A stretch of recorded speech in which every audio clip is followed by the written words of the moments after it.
Hello and welcome to True Crime Rocket Science, the most authentic voice in true crime. In this episode, we're going to look at the applicable timeline, and that is from Judge Lama's 20-page order. We are going to look at pages 5, 6, and a section of page 7 in terms of this analysis. Now, what is quite interesting is right now the media are covering the fact that the judge won't dismiss the charges against Barry Morphew and that the trial is going ahead. And so we are now kind of in the immediate run-up to the trial that starts in about 2 weeks' time. Tomorrow it'll be exactly 2 weeks. But before we get to that analysis, if you haven't subscribed to the channel, please do. Like, share, leave a comment, and let's get started. So page 5 of Judge Lama's order deals with the applicable timeline, and of course he's not talking about the timeline so much of the investigation and the crime, not the crime timeline, but the sort of court timeline, the timeline regarding the prosecution's case and the defense case to some extent, right? Something else just to note is if you're interested in the Morphew case, you're going to be following the trial, this would be a good channel to subscribe to because I'm going to be covering that day in and day out. So if you haven't subscribed, make sure you do.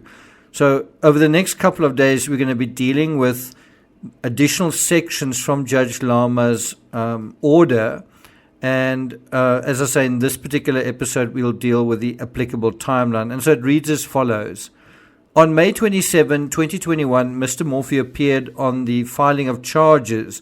The court also addressed several motions, and then it talks about the lead district attorney, Jeff Lindsay, objecting to what they described as overly burdensome requests from the defense, wanting like absolutely all emails and text messages, And so they said, this is definitely going to be very difficult for us to do in a complete and thorough way. Lindsay stated that he would confess a motion that mimics Rule 16 requirements or any relevant statutory authority.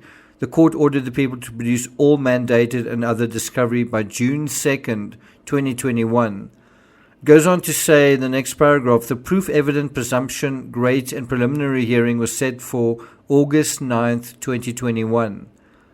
And it goes on just mentioning further orders and other rulings. And then this is the part that I've highlighted. The court found the request was too broad and was not required by case law or statute. However, the court ordered that any electronic communications created or received by law enforcement officers related to this case must be disclosed to the defense if they are material to the prosecution of the case or if they contain any evidence that would be in any way favorable to the defense. So what the defense wanted was all emails and text messages between law enforcement officers and all individuals pertaining to the case. And obviously, it was out of that sort of mixture of communications that they discovered the controversy regarding CBI agent Cahill. So the prosecutors must hand over everything, and the defense then try to find something that they can that, how can I put it, makes the prosecution look bad. And they did. The question is, does that have a direct bearing on the case? And on the one hand, it's something dealing with a lead detective. I think there were 2 lead detectives. On the other hand, it's something that happened outside of the direct ambit of the investigation, something that happened to the agent in his private capacity at his home. Anyway, it says, on July 6, 2021, defendant filed a motion for contempt citation. And then it says the following. It refers to mirror copies of the iPhone. It says that while mirror images of the iPhone's delivery to the defendant was past the deadline set by the court and therefore a violation of Rule 16, I can't find that was willful misconduct on the part of the district attorney's office.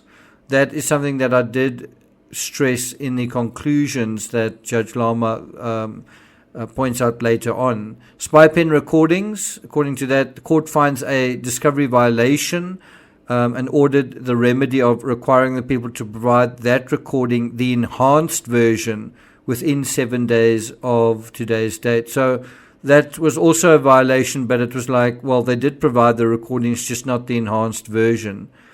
Then it refers to a few other things, a copy of Suzanne Morphew's iCloud account. It was provided to the defense on July 12th, but late, so it was a violation of the court's order by about 5 weeks. But the court felt that the issue was nevertheless remedied since it had been provided late, but provided. Then it refers to 2 laptops and a Kindle. The court found it hard to determine whether there's been any violation because there's such a discrepancy in what the attorneys are telling the court. And then court findings and conclusions. It says, at this time, I can't really find that it's a pattern. I'm hoping that it is just the result of the enormous amount of information that had to be disclosed within those few weeks. And I tend to agree with that. You kind of have a situation where the defense is asking for a heck of a lot, and the prosecution are scrambling to give them everything they possibly can. And when they aren't able to give them everything they possibly can, the defense then criticize them and want the case dismissed. It seems quite an interesting game if that is what is going on. Anyway, it says, not a situation where as new evidence is being generated, new reports being generated, but there's a delay in providing those to the defense. So he's saying it's more a case of this whole thing of it being burdensome. The court also finds that it says if it becomes a pattern, then my response as far as sanctions might be different. He says, I say that in the context of Mr. Morphew being held without bond, which raises the stakes significantly, in my opinion. We're now going to the bottom of page 6. The people disclosed a July 16, 2021 email related to very relevant and very helpful information regarding the Range Rover. It should be noted that it is unclear what the author of the email was referring to, or whether, if at all, the information was in fact relevant or helpful. Nonetheless, on February 10, 2022, the court ordered disclosure of the Range Rover's data by February 24, 2022 on the record. So I think that was a 2-week period they were given to disclose. On February 24, 2022, the defense made another request for the Range Rover data. The people provided a flash drive that same afternoon. On March 1st, 2022, the defense contacted an FBI agent regarding the Range Rover data. The FBI agent indicated he sent the initial data to the case agent on July 23rd. On March 10, 2022, while the court was considering the instant discovery litigation, the court was confronted with more motions alleging discovery violations. I'm not really going to go through this, except to deal with the following. During the hearing, this is on March 30th, 2022, this was about 2 weeks ago, the case came before the court for a Schreck/Brooks hearing related to numerous expert witnesses. During the hearing, the people informed the court and the defense that they had just learned of a report authored by Doug Spence, the dog handler and expert witness. The people conceded that the report should have been disclosed and stipulated to not calling him as a witness. So you've got a dog handler who is now not going to be called as a witness. Accordingly, the court again found a Rule 16 expert disclosure violation as it related to Mr. Doug Spence and excluded him from testifying at trial in the prosecution's case in chief.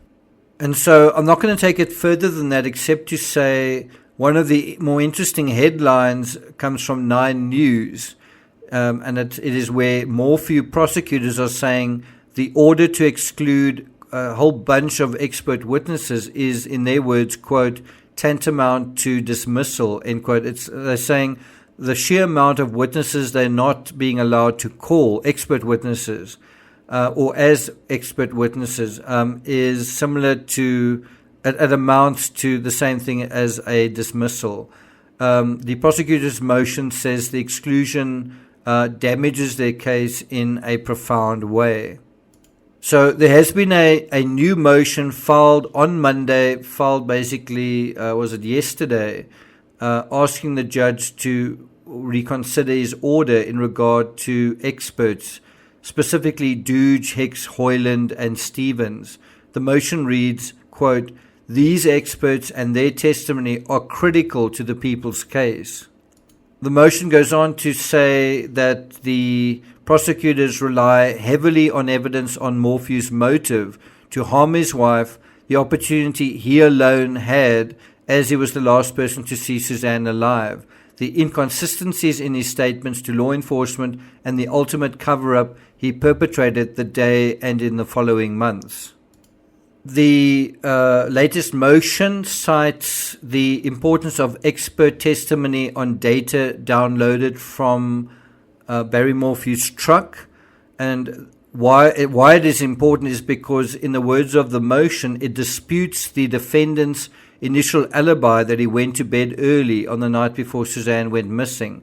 It also refers to a huge amount of deleted data, I think 381 text messages, 25 calls, and 58 saved locations.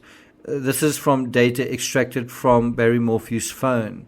The motion goes on to mention that all of the cell phone data and so on, and metadata from the Bobcat, from Barry Morphew's truck, and from his phone, all of these put together are sort of helping the prosecution put together a timeline, and so they really need that to be allowed in as part of the evidence for them to make their case. And it's a timeline between May 8th and May 10, according to the motion. And so predictably, the response from the defense was simply to ask the judge to deny the latest motion. So it seems like there's still some frenetic legal activity taking place in the final 2-week run-up to the trial. I'll be following that and taking you guys through that in the next couple of episodes. Thank you for listening, and I'll see you guys next time.